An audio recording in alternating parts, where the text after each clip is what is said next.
విద్యార్థులు శవాలై ఉంటే వాళ్ళ మీద పూలు చల్లుతారా మీరు? విద్యార్థులను నిర్బంధిస్తారా? అరెస్టులు చేస్తారా? కేసులు పెడతారా? ఏం చేసిరు విద్యార్థులు? మీరు ఇచ్చిన హామీని నిలబెట్టండి అని అడిగిరు. చిక్కడపల్లి లైబ్రరీలో ఎవరు ఉండాలి? విద్యార్థులు ఉండాలి. ఇలా పోలీసులు ఉన్నారు, ఇంటెలిజెన్స్ వాళ్ళు ఉన్నారు, SIB వాళ్ళు ఉన్నారు. ఏం వ్యవస్థ ఇది? ఇదా విద్యార్థులు కొనుక్కున్నటువంటి ప్రజాపాలన? ఇంటింటా సౌభాగ్యం ఇందిరమ్మ రాజ్యం రావాలంటే ప్రతి లైబ్రరీలో పోలీసులు రావడమా? This is not the fact. ఇది కాదా? మీకు ఉద్యోగాలు వచ్చినాయి నిరుద్యోగ అంశం మీద కొట్లాడినందుకు, మరి మిగతా నిరుద్యోగులకు ఉద్యోగాలు రావద్దా?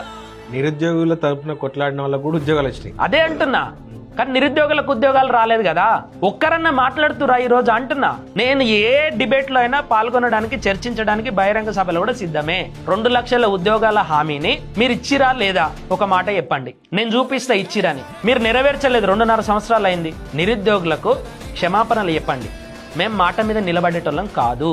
ఆర్ట్స్ కాలేజ్ ముందల ముక్కు నెలకు రాయండి, మాది తప్పైంది, మేము దొంగ హామీ ఇచ్చినాం, మాకు ఫైనాన్షియల్ స్టేటస్ తెలియదు, అసలు మేము ఏమి ఇచ్చినామో మాకే గుర్తులేదు, సో మేము ఒక మైకాంలో ఇచ్చినామని చెప్పేసి ముక్కు నెలకు రాయండి. తెలంగాణ ప్రజలకు క్షమాపణలు చెప్పండి. క్షమించే గుణం ఉన్నది మాకు. ఇంకా జీవితంలో మీ ముఖం చూడరు ఎవడు.